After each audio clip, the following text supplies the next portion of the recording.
Hi, my name is Daniel Ogbaharya. I am the chair of public policy and social change, and I'm a faculty member in the doctoral program at Union Institute and University. Uh, our topic today is climate justice and how climate justice is intertwined with environmental justice. So we'll look at how climate justice came out of environmental justice and the environmental justice movement. And then we will discuss the different perspectives on environmental justice, because different perspectives on climate justice, because like environmental justice, there are many ways of defining environmental justice. And we will end with how some of the controversies or some of the disputes between global North and global South over what climate justice means and what policies addressing climate justice have to look like, how that kind of disagreement or dispute will complicate or will make difficult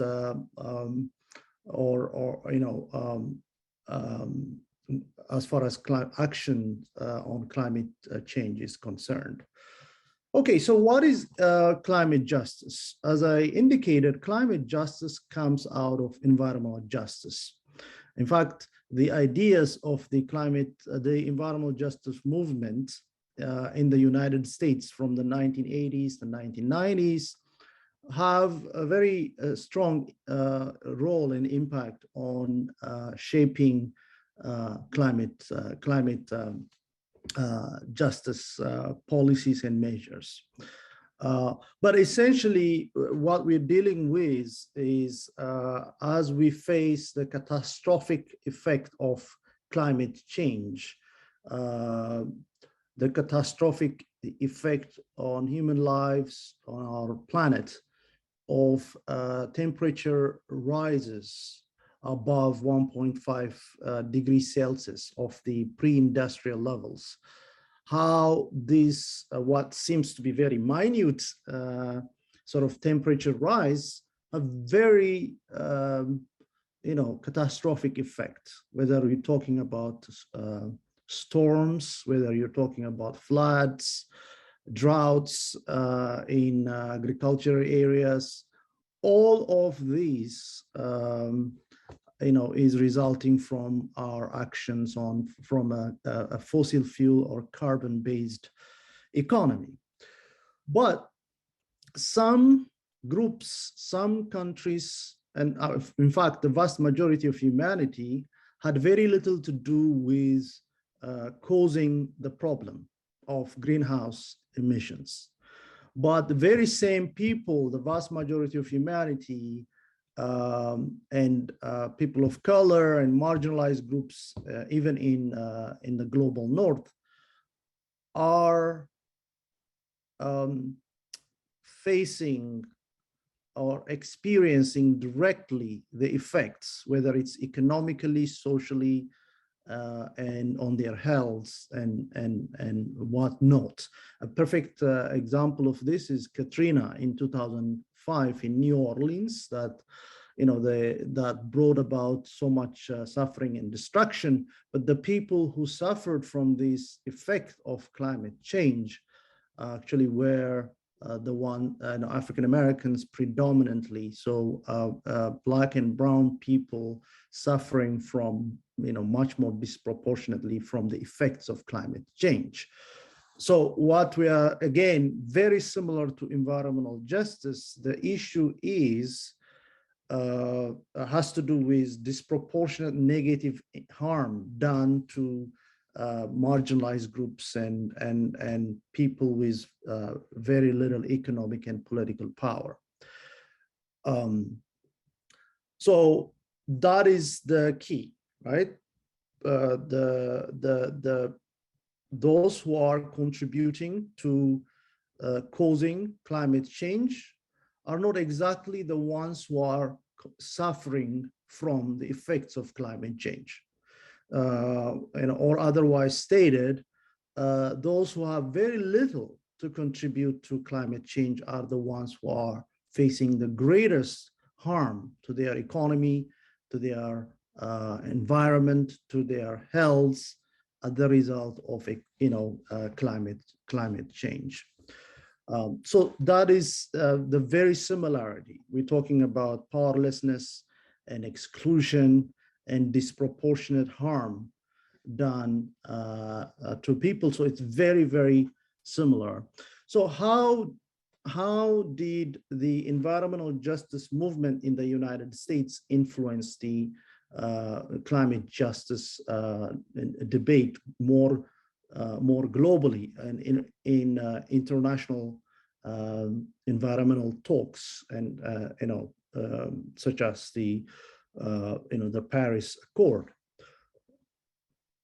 Well, I mean, clearly, for example, you have the Bali Principles of Climate Justice of 2002, which it states in the declaration, Bali in Indonesia, this was coming out of that conference. It clearly states that the Bali Declaration, the Bali Principle of Climate Justice, was based on the 1991 People of Color Environmental Justice Leadership Summit.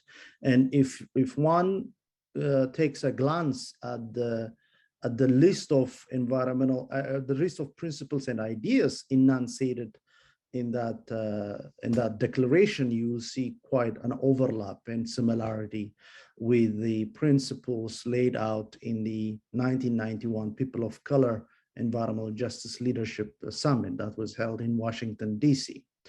So climate justice shares with environmental justice a focus on unequal and unfair practices when it comes to environmental protection.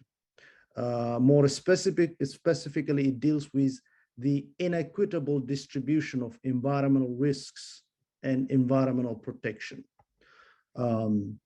So we are saying marginalized groups, people of color, indigenous peoples, right, and economies in the global south are not only suffering from direct emissions and the pollution of their environment, but they are also disproportionately impacted by the economic loss, harm to their health, and to their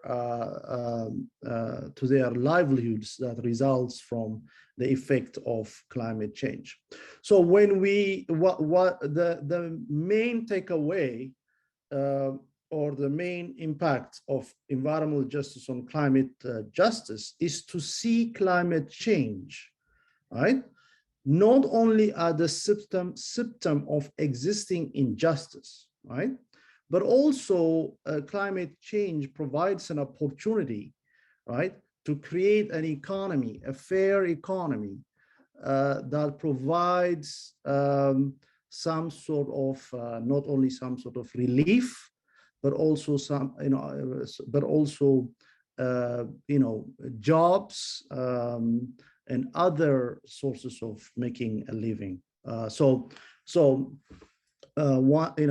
Climate justice has to incorporate a drive to create green jobs, right? You're not only trying to clean up the environment and reduce greenhouse emissions, but in the process, you are also trying to deal existing socioeconomic injustice in conjunction with environmental justice, which might mean creating an economy away from fossil fuels, right?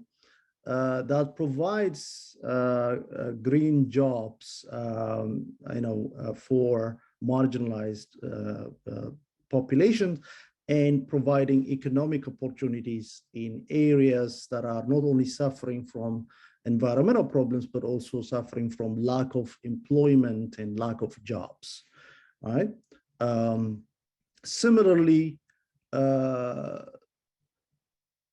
we move from a fossil fuel based economy, right, which is what's causing greenhouse emissions and leading to climate change, to a decarbonized economy or to a zero carbon economy, we have to be cognizant of the fact that this could impose unnecessary economic cost on the very groups that are being harmed by by unequal impact of climate change.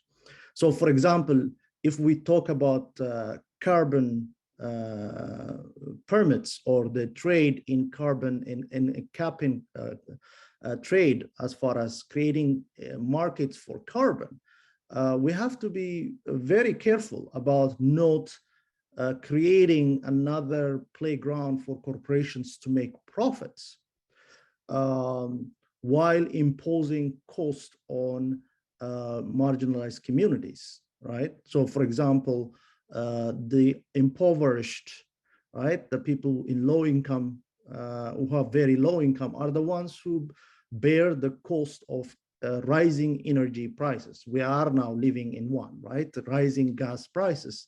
These, we have to make sure that people who are already suffering under the fossil fuel-based economy are also going to suffer when we decarbonize and imposing costs on them, right? So we have to move away from this obsession with creating markets for emissions, basically providing license for corporations to continue to pollute in a way, in a very backhanded way. But we have to move away towards a much more proactive way that emphasizes public health, that emphasizes economic opportunities and protection of low-income families. So various groups, various non-governmental organizations and social movements have pushed this. For example, the West Harlem Environmental Action, We Act, worked very hard to create, if you like, a green public transportation system in New York by avoiding the use of diesel fuel in public buses. And their objective was to go in to be very proactive while dealing with these unequal issues. And so moving on to the disagreements between global North or historically developed or industrialized countries in North America, Western Europe, and Oceania, versus global South, the emerging markets and emerging economies such as India, Brazil, and China, the vast majority of humanity versus. So the disagreement over what to do about climate change and who should do what in terms of reduction of global emissions is at the core of the attempts to create a very effective international environmental treaty to deal with it. And these disagreements, these ideas, opposing ideas about what climate justice means or has to mean, is making our lives a little bit complicated when it comes to talks over, climate change. So one issue is, historically speaking, the global South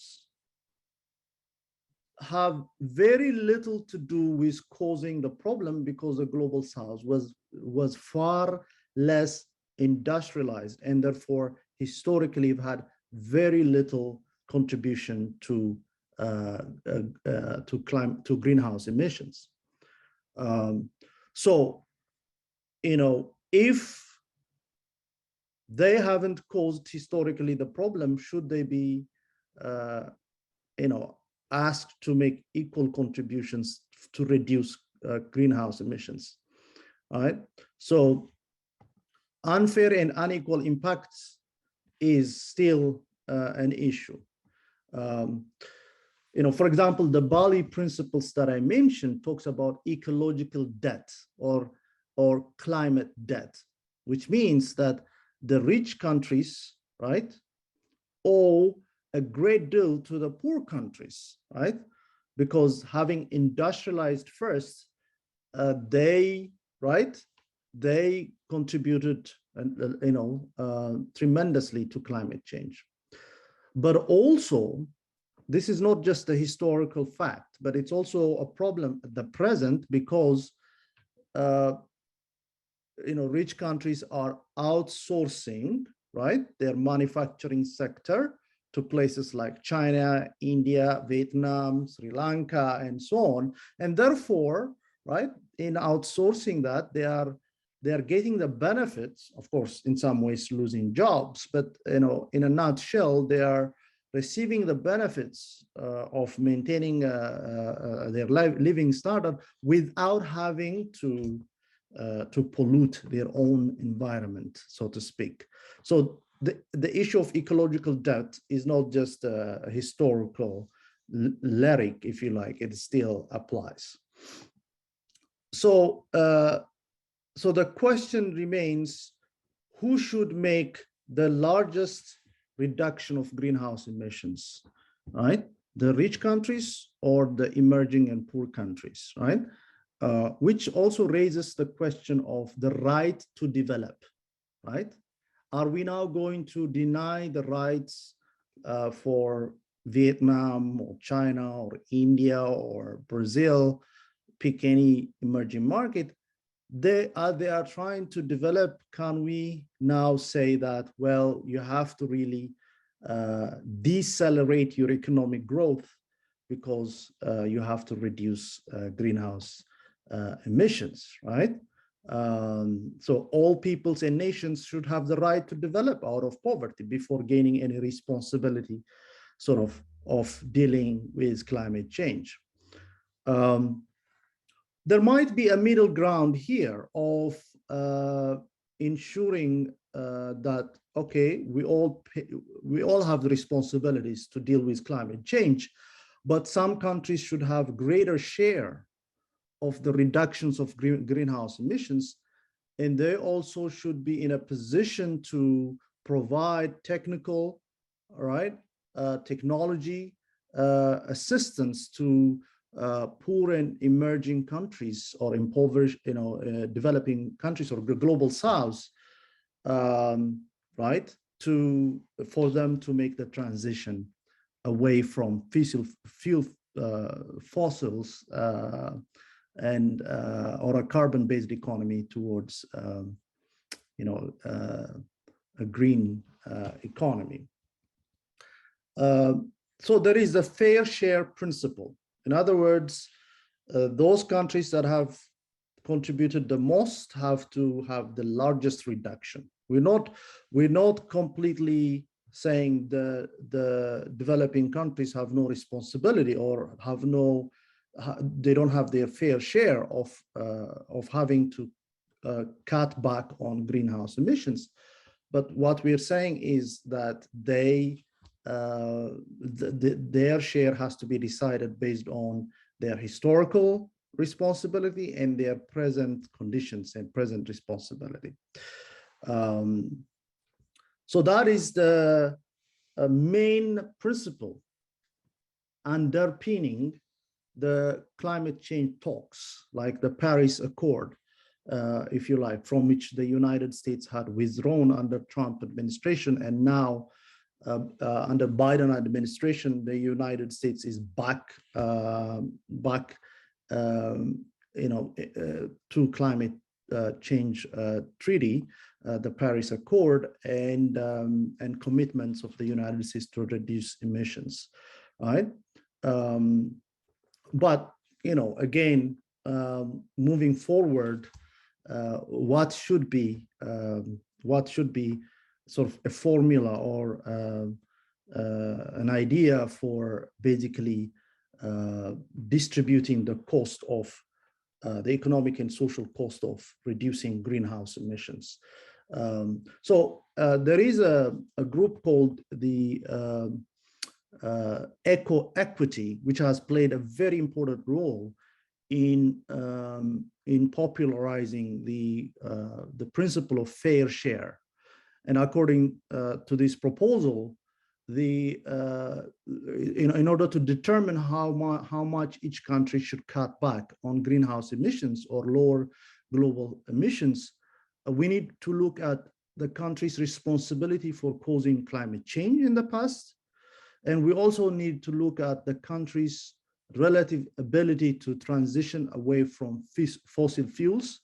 That is it able to absorb the economic shock that could result as the transition is made towards a greener economy. And we have to also take into account of transfer of funds, economic assistance, technology, and technical cooperation from the industrialized countries, from the global north to the global south. And if, in fact, we have this kind of principle driving, or people agree on this kind of principle, then it is very, very, possible that climate action can move forward. Thank you.